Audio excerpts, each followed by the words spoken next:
Everyone, my name is Nidhi Bhatnagar and I welcome you all in this channel. तो बच्चों, आज की वीडियो में हम क्या सीखेंगे? आज हम करेंगे क्लास 10th का 2024 का एक पेपर, जिसके अंदर हम करेंगे इसमें ग्रामर पोर्शन सॉल्व। पिछले वीडियो में मैंने आपको इसका अनसीन 1 सॉल्व करवाया था। तो चलो विदाउट डिले स्टार्ट करते हैं। आप सेट नंबर और कोड नंबर देख सकते हैं सो दैट आपको आसानी होगी जब आप खुद सॉल्व करेंगे। तो इसको चलिए, इससे पता है क्या है, जब आप बोर्ड के पेपर बार बार देखेंगे कि वो कैसे सॉल्व किए जाते हैं तो आपको बिल्कुल आइडिया लग जाएगा कि स्टैंडर्ड ऑफ क्वेश्चंस क्या होते हैं, किस तरीके के क्वेश्चन पूछे जाते हैं।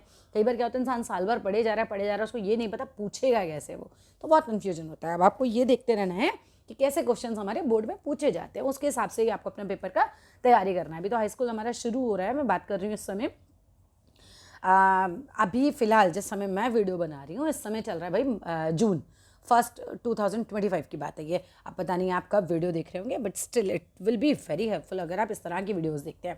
तो एग्जैक्टली क्वेश्चन कैसे पूछा जाता है, चलो पहला क्वेश्चन पे आ जाते हैं। अब ग्रामर का पहला क्वेश्चन आ रहा है, complete any 10 of the following 12 task as describe. भैया 10 करने हैं, 12 दे रखे, मेरे हिसाब से 12 के 12 करके आना। जो सबसे कम आते हैं उसे सबसे लास्ट में लिखाना। जो अच्छे से आते हैं उस 10 को शुरू में करना, और जो कम आते हैं उनको लास्ट में कर देना। क्या करेगा, ज़्यादा से ज़्यादा लास्ट के 2 काट देगा। बट ये भी हो सकता है कि आपके 12 में से जो 10 करेक्ट हो, कई बार अच्छा एग्जामिनर बैठ जाता है तो आपको मार्क्स दे देता है, नहीं भी देगा तो लास्ट के 2 काटेगा, शुरू के तो 10 चेक करेगा ही करेगा। चलो पहला क्वेश्चन आ रहा है, fill in the blanks by using the correct form of the word in the brackets for the given portion of a letter.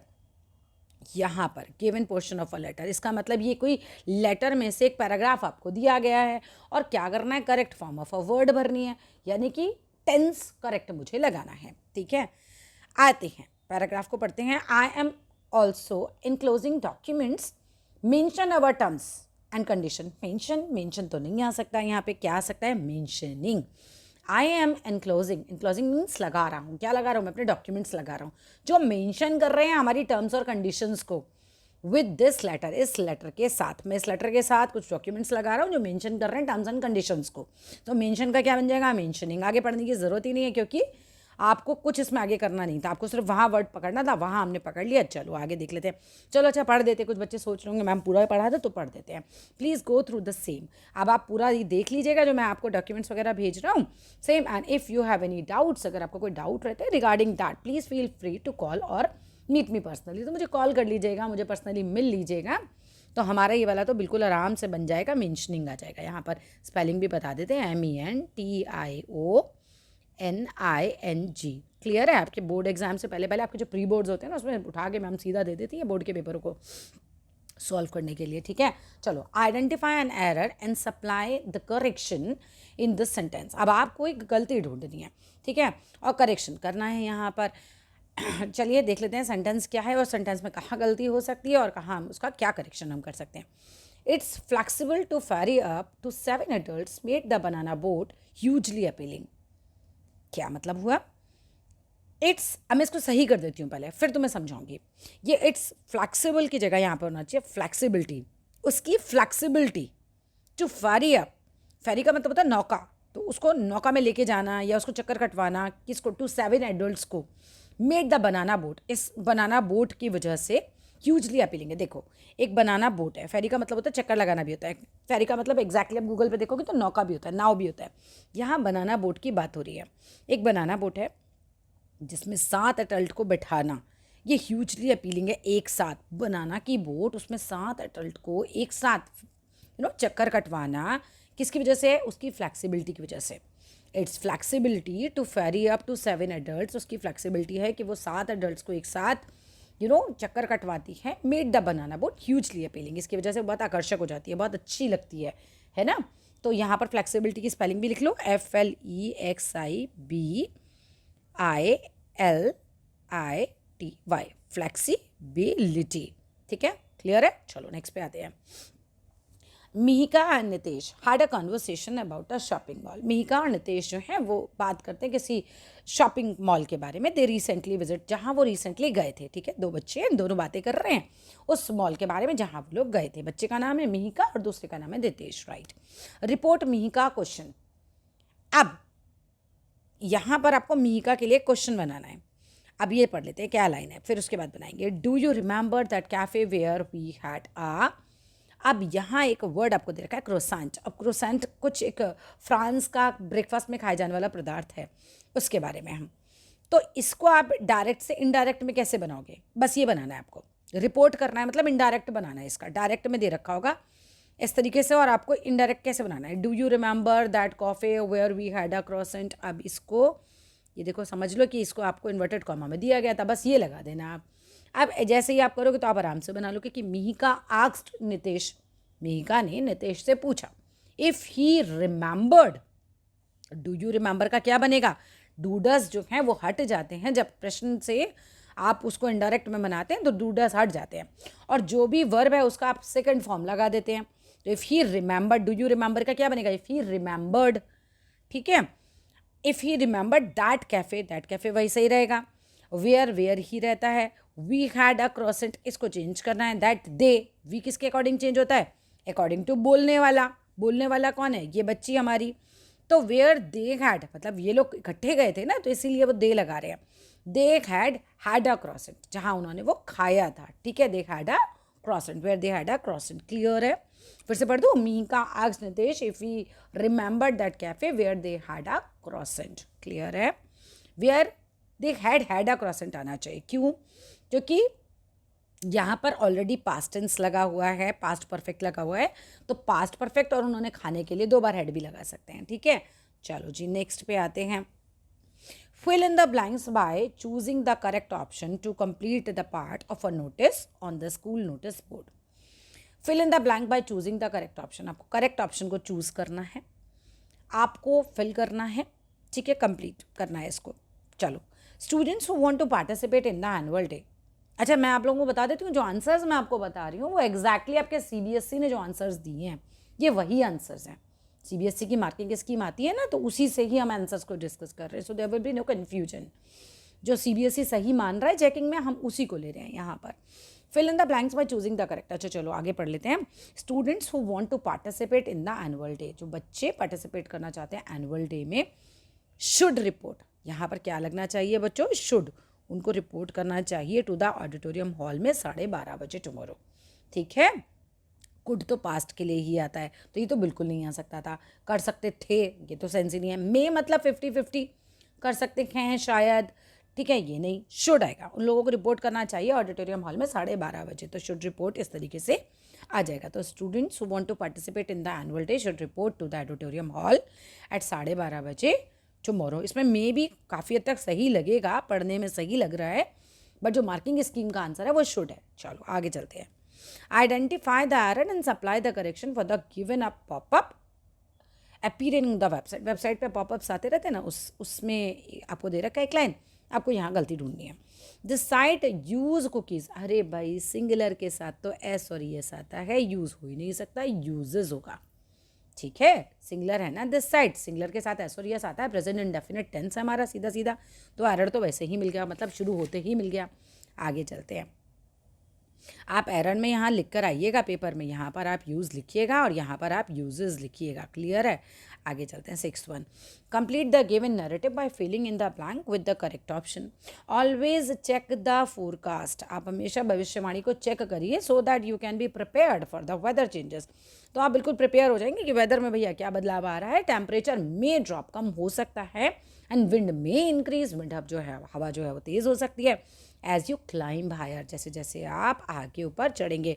अब इसमें बच्चों को क्या चीज़ सही लग सकती थी, विल क्लाइंब, जबकि इसका सही आंसर है क्लाइंब हायर। ये जो आपके वो वाले होते हैं ना, क्या बोलते हैं उनको, अलग टाइप के सेंटेंसेस होते हैं, सिचुएशन बेस्ड होते हैं ना, उसके हिसाब से लगाया गया है यहाँ पर। तो यहाँ पर आएगा हमारा क्लाइंब, यहाँ पर विल क्लाइंब नहीं आएगा, ठीक है। जैसे जैसे आप ऊपर चढ़ोगे उसके हिसाब से। अब आ जाते हैं आगे, 7th वाला पढ़ लेते हैं। Read the dialogue between Sameer, एक पैसेंजर है, एंड अ फ्लाइट अटेंडेंट कोई है, उनके बीच में बातचीत हो रही है regarding delay in flight landing. भाई फ्लाइट की लैंडिंग नहीं हो पा रही तो कुछ डिले हो रहा है, उसके बीच में लोगों ने बात करी है आपस में। समीर कहता है at what time are we landing in Mumbai, भैया कितने बजे हम लैंड कर रहे हैं, हम क्या बजे होगा, इतने बजे लैंड करेंगे। तो फ्लाइट अटेंडेंट कहता है सॉरी फॉर द इनकन्वीनियंस, भैया असुविधा के लिए खेद है। The flight will be delayed by a few hours due to heavy rain, क्योंकि बहुत तेज़ बारिश हो रही है तो फ्लाइट थोड़ा देर से नीचे उतरेगी। Select the correct option to complete the reporting of the above dialogue. अब हमारा देखो क्या है, अब यहाँ पर आपको इस तरीके से दे रखा होगा। अब आपको इसमें से ढूंढना कि यहाँ हमारा फिल इन द ब्लैंक्स में क्या फिट हो जाएगा। समीर आस्क्ड, डायरेक्ट इनडायरेक्ट है, सीधा सीधा। Sameer asked the flight attendants about the time they would be landing, कि कितने बजे वो लैंड कर रहे होंगे मुंबई में। तो फ्लाइट अटेंडेंट के अपोलोजाइज, वो कहते हैं ना सॉरी फॉर द इनकन्वीनियंस, तो अपोलोजाइज माफ़ी मांगते हैं। उन्होंने माफ़ी मांगी for the inconvenience and replied that. अब आपको सीधा सीधा उसका क्या बना देना है, इनडायरेक्ट बना देना है। तो क्या बनेगा, the flight would be delayed bye few hours. Flight would भी क्यों होगा, पहला क्यों आएगा, क्योंकि उसने क्या बोला था, यहाँ से पकड़ लो इसको। द फ्लाइट विल बी, अब विल चेंज हो जाता है डायरेक्ट इनडायरेक्ट में वुड में, तो सीधा है ना, विल का वुड हो जाएगा, तो बस would be delayed bye few hours, हो गया जी खत्म, ड्यू टू हैवी रेन्स। ठीक है, तो इसका बन जाएगा हमारा the flight would be delayed bye few hours. ज़्यादा कुछ दिमाग नहीं लगाना, विल का सीधा सीधा वुड चेंज कर देना है। नेक्स्ट पे आते हैं, select the option that identifies the error. कोई ऑप्शन निकालिए जो एरर को जो है आइडेंटिफाई करता हो एंड सप्लाई करता हो the correction for the opening line of a policy document. Material features of this website should be reproduced free of charge। Material features हैं और इस वेबसाइट के should be reproduced, should का होगा may, should का यहाँ हो जाएगा may। ठीक है, material featured on this website may be reproduced free of charges. हो सकता है कि हम फ्री ऑफ चार्जेस रखें, हाउएवर यानी कि फिर भी the material has to be reproduced accurately.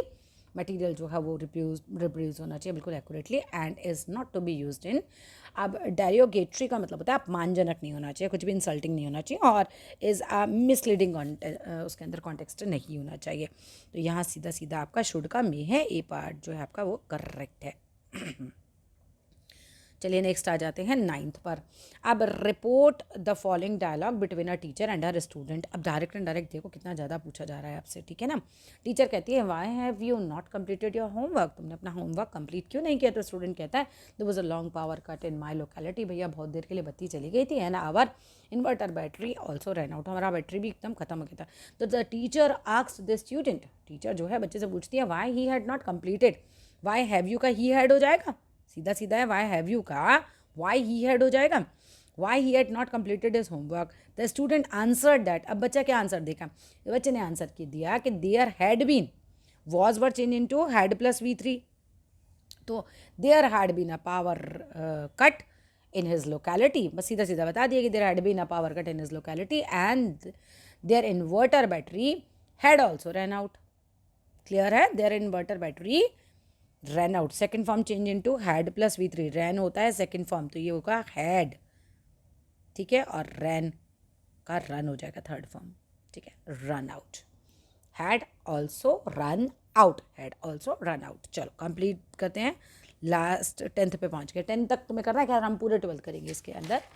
चलो आगे आते हैं, fill in the blanks by choosing the correct option to complete the part of a notice posted on a school notice board. School notice board पर notice लगा था, उसमें से आप चूज़ करो भैया कौन सा ऑप्शन तुम लगा दोगे यहाँ पे। As per the given schedule, जैसा आपको गिवन शेड्यूल में दे रखा है, the student council election of the school for the current session के लिए जो होगा, तो सीधा सीधा है विल बी हेल्ड किया जाएगा, होगा 23 मई को एट 2:30 PM पे। इसका विल बी हेल्ड, और ये बड़ा आसान सा था, इसमें तो कुछ करना ही नहीं था, आगे की बात बतानी है। होगा तो मे तो हो ही नहीं सकता, शुड भी नहीं होना, कैन भी नहीं होना, तो विल बी हेल्ड है, ठीक है। इसका आंसर विल बी हेल्ड होता है ना, ये भाई नोटिस आया कि ये चीज़ तब होगी तो विल बी हेल्ड आ जाएगा। नेक्स्ट आते हैं, complete the line in the poem by filling in the blanks with the correct option. The world is transforming. अब जो संसार है भैया तो बदलता जा रहा है एट अ रैपिड पेस, बड़ा लगातार बदलता जा रहा है। With the rising technology, technology बहुत बढ़ती जा रही है and heaps of e waste हमारे यहाँ आता जा रहा है, ढेर लग गया है ई वेस्ट, इतनी टेक्नोलॉजी बढ़ रही है कि ई वेस्ट जो होता है, इलेक्ट्रॉनिक वेस्ट जो है हमारा बढ़ता जा रहा है। Nations today are dash in rat race, भैया क्वार्टर फंस गए ना, सबके सब लगे पड़े हैं एक रैट रेस में, जब चूहा भागता है ना सबके सब भागते हैं, तो इसी तरीके से आपको समझाया गया है। नेक्स्ट और लास्ट आता है, the guide describes features that are common to most products. अब यही एरर वही लाई है, सीधा सीधा दिख रहा है, एरर करेक्शन लिखना है। दिस गाइड डिस्क्राइब करता है, ये जो गाइड है डिस्क्राइब करती है features that are common to most products, उन फीचर्स का जो कॉमन है ज़्यादातर प्रोडक्ट्स में, ठीक है। Some features can not be available on your computer, can not नहीं लिख सकते आप, कैन की जगह मे होगा, हो भी सकते हैं और नहीं भी हो सकते हैं, पॉसिबिलिटी तो है ना, फिर भी कि हो सकता है कुछ फीचर्स जो हैं तुम्हारे कंप्यूटर पे ना हो, तो कैन नॉट की जगह क्या आएगा, कैन की जगह यहाँ आएगा मे। और यहाँ फिनिश होता है मेरा ये वीडियो। अच्छा लगे, समझ आए तो ज़रूर लाइक कर देना, शेयर कर देना, चैनल को सब्सक्राइब कर देना। इस तरह की वीडियो को और देखना चाहते हो तो कमेंट बॉक्स में लिखना। Thank you so much for watching the complete video.